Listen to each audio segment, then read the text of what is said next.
kita nggak bisa hafal 30 juz, tetapi minimal juz 30 kita hafal. Jadi ketika gendong, ketika tidurin kita baca Quran. Enak kan? Terus kalau misalnya kita mau sholatnya lebih khusyuk, pintu-pintu setan itu kan lewat anak kecil diantaranya. Itu kita tutup, sudah kita ganti pampersnya, sudah kita gitu. Udah tenang, pisau diletakkan, yang berbahaya diletakkan di tempat yang lebih tinggi. Memang udah nggak ada celah buat setan mengganggu. Karena orang sholat itu matanya lebih tajam, telinganya lebih tajam. Lagi Allahu Akbar, tiba-tiba anak kita main pisau. Ayo kita perang-perangan. Kita nggak fokus kan sholatnya. Atau kita taruh ikan di gorengan, di penggorengan, kita Allahu Akbar, kecium itu gosongnya gitu ya. Terkadang ada tamu, kita dengar, yang nggak sholat nggak dengar. Assalamualaikum, kita yang sholat dengar, tapi yang nggak sholat nggak dengar.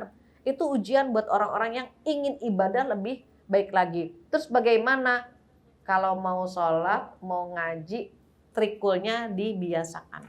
Qul huwallah 3 kali, Al-Falaq 3 kali, An-Nas 3 kali, nanti Allah kasih cara.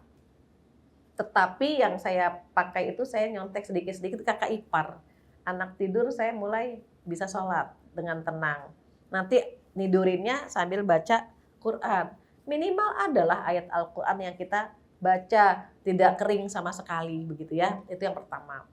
Yang kedua, emang nggak pakai hijab lucu ya? Nggak lucu. Nggak lucu. Malah kalau pakai jilbab, saya pernah ini benar. Saya mengajar di salah satu PNS ya, Direktorat Jenderal. Dia usianya 50 ke atas, 55 gitu ya. Nggak pakai jilbab awalnya. Qadarullah dia dapat hidayah pakai jilbab. Dia manggil saya, Bu Fathia. Saya bilang apa? Mbak karyawati baru ya? Ah, Bu Fathia gimana sih? Saya Bu ini. Hah? Ternyata ketika dia pakai jilbab itu lebih mudah auranya ketimbang dia tidak pakai jilbab. Minimal itu jilbab NU ya, nutup uban. Itu minimal ubannya kan ketutup, perisket di leher enggak terlihat. Masya Allah sampai saya tidak mengenali dia. Lebih muda dari umurnya 10 tahun. Jadi orang-orang yang pakai jilbab itu cenderung lebih muda ketimbang yang tidak. Karena kalau tidak kan warna rambut kelihatan, perisket di leher tampak gitu ya. Tapi kalau pakai jilbab kan nggak kelihatan. Ih Masya Allah muda-muda coba. Jadi nggak lucu malah sebetulnya gitu ya. Maka kalau ada teman kita mulai menutup aurat, boleh ya diikuti. Ada salah satu instansi kalau ada temannya pakai jilbab dapat hadiah. Udah Bu di sini Bu. Udah keren. Yang kita terima. Ada yang dikasih jilbab, ada yang dikasih mukena kayak mau kagak gitu ya. Jadi dia dapat mukena gitu. Sehingga termotivasi dan ketika dia pakai jilbab itu dirangkul sama teman-teman satu pengajian. Saya lihat haru gitu ya. Alhamdulillah ya Mbak, selamat datang gitu dan seterusnya. Iman dia mungkin biasa tetapi yang melihat itu pemandangan yang luar biasa. Kenapa? Dia dipilih loh sama Allah yang mendapatkan hidayah gitu. Karena kan hidayah Allah mahal. Seandainya hidayah itu bisa dibeli sama orang kaya, maka surga itu hanya milik orang kaya saja kan. Tapi kita kan yang tidak tajir pun dipimpin, dibimbing duduk ke sini. Makanya saya selalu menyampaikan orang yang sudah duduk di sini itu umumnya dia sudah mendapatkan hidayah untuk ngaji. Dalam waktu dekat Allah akan ngasih dia hidayah untuk menutup aurat. Umumnya begitu. Jadi nggak lucu ya Neng, lucuan pakai jilbab ini lucu gitu dia, manis gitu kan. Jadi bahkan ada jilbab yang anti tembem kan. Mukanya jadi nggak lebar, dimajuin aja terus dimajuin jilbabnya itu jadi cantik gitu kan, malah lucu gitu ya. Nah, terus cara yang kedua bagaimana hindari dia, jauhkan dia dari circle yang membuat dia melepas jilbab. Itu harus jauhin. Berteman sama siapa sih masa pengen lepas jilbab? Fulana. Udah besok kita nongki-nongkinya jangan sama dia lagi ya, nggak asik dia ngajak kita lepas jilbab, nggak asik gitu ya. Kita cari yang lebih asik lagi gitu ya. Kenapa? Karena dia mengajak kita untuk meninggalkan syariat Allah. Kita nggak mau Yura gitu kan, kita tetap mau. Pengen tetap pakai jilbab lah ya, nggak mau dong gitu ya. Yang ketiga apa? Yang ketiga Kayak overthinking Allah gitu. tergantung prasangka hambanya. Gini, ketika kita lagi pengen melakukan kebaikan, itu kan ada fa'alhamaha fujuraha wa taqwaha. Aku ilhamkan ke dalam jiwa sifat durhaka dan sifat takwa. Ketika kita positive thinking itu sifat takwa. Tapi kata yang durhaka nih bilang gini, aku juga mau tampil dong, kamu habis ini dapat musibah loh. Itu bisikan setan.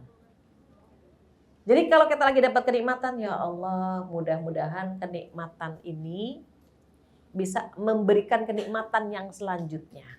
Habis ini dapat bonus apa lagi ya? Kenapa? Karena ujian itu tidak selalu dalam bentuk kesulitan. Bisa jadi ujian itu dalam bentuk kenikmatan. Cuma sayangnya yang diuji lewat kesulitan lebih sering berhasil ketimbang yang diuji lewat kenikmatan. Jadi kalau ada bisikan, ayo loh, habis ini dapat musibah gitu ya. Karena hari ini kamu dapat kenikmatan, itu bisikan setan saja. Biasanya kalau kita berprasangka baik, sering banget. Habis ini bonus apa lagi ya? Ini baru sedikit kok bonus yang Allah kasih gitu. Ada lagi bonus yang selanjutnya. Ini belum seberapa, dikit lagi ada gitu. Jadi kita ganti, habis ini ujiannya apa? Kita ganti dengan habis ini bonus apa lagi ya? Ini baru sedikit loh yang Allah kasih. Berarti akan ada bonus-bonus selanjutnya yang bisa kita nikmati. Jadi kita tepis, kenapa? Bisikan setan. Terakhir, pertanyaan yang terakhir, bagaimana melawan penyakit hati? Gini, ada penyakit itu namanya tahalli, ada takhalli. Ini simulasi. Seandainya air ini air kotor, air keruh, kalau dituang sama air yang jernih, yang keruh keluar nggak? Keluar kan? Kalau ada penyakit hati, itu bersihinnya pakai apa? Pakai amal soleh, pakai sifat-sifat yang baik. Nanti penyakitnya keluar dengan sendirinya. Misalnya, aduh kenapa dengki ya? Sholat, puasa, sedekah. Nanti tuh yang keruh tadi keluar. Gitu. Terus aja diperbanyak. Nanti keluar dengan sendirinya. Itu namanya tahalli. Tahalli itu berhias. Kita berhias dengan sifat-sifat yang baik, maka yang kotor akan keluar. Itu namanya tahalli, berhias. Ada yang, aduh nih air keruh banget sih, dibuang aja langsung sama dia, dus gitu. Diganti sama air yang jernih. Teorinya gampangan yang kedua ya, tinggal buang aja susah amat gitu kan. Tapi prakteknya lebih gampang yang mana? Yang pertama, aduh kok ada penyakit hati, sedekah. Aduh kok tiba-tiba kok dengki sama dia, istighfar gitu. Terus berhias dengan itu semua, berhias, tahalli itu berhias. Otomatis karena kita berhias dengan amal soleh, ini penyakit hati keluar sedikit baca Quran, istighfar keluar.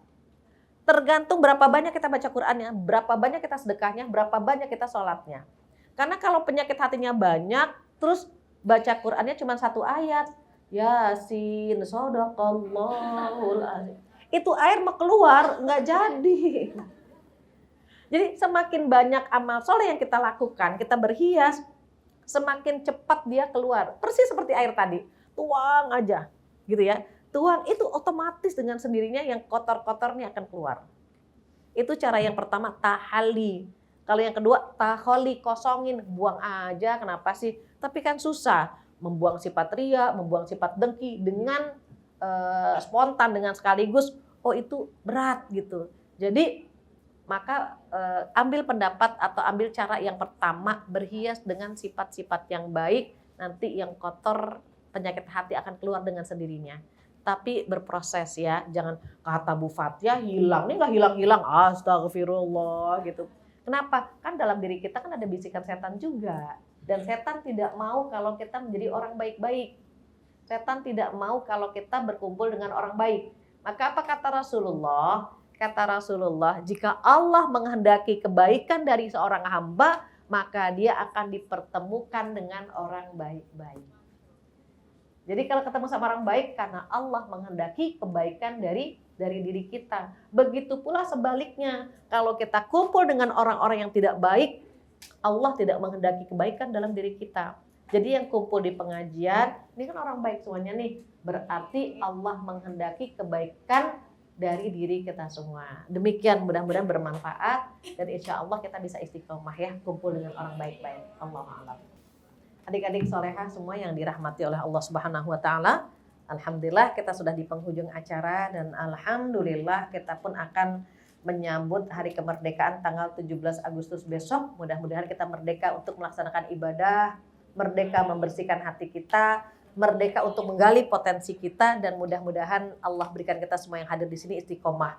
Untuk menambah keberkahan, kita baca Al-Fatihah bersama-sama. Mudah-mudahan hari kemerdekaan yang akan kita sambut nanti bisa mengisi hal-hal positif dalam hidup kita, dan mudah-mudahan juga ada di antara kita yang sedang sakit, semoga Allah sembuhkan. Yang punya masalah Allah selesaikan masalahnya, yang punya hajat Allah kabulkan hajatnya, yang punya hutang Allah berikan rezeki mampu melunasi hutang-hutangnya. Mudah-mudahan yang bekerja di sini terhindar dari hal-hal yang tidak kita inginkan. Ala hadhihin niyah wa likulli sholihah. Al-Fatihah. A'udzubillahi minasyaitonir rajim. Bismillahirrahmanirrahim. Alhamdulillahirabbil alamin. Arrahmanir rahim. Maliki yaumiddin. Iyyaka na'budu wa iyyaka nasta'in. Ihdinas siratal mustaqim.